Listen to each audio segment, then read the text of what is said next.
Dia buat live tu. Boleh TikTok. Gila lah. Kira dia kita buat konten, dia buat konten juga. So guys, hi guys, welcome to Tenang Talk. Episod keberapa aku pun dah tak ingat.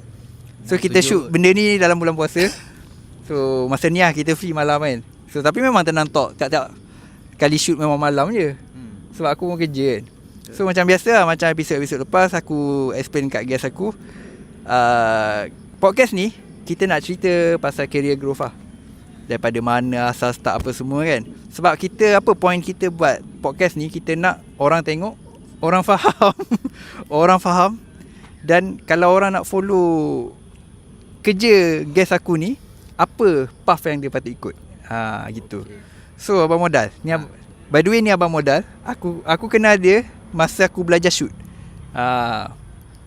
So kita tak nak cerita panjang sangat bla bla apa. Kita pergi dekat pendidikan dulu. Kita pergi step by step lah. So boleh abang modal ceritakan.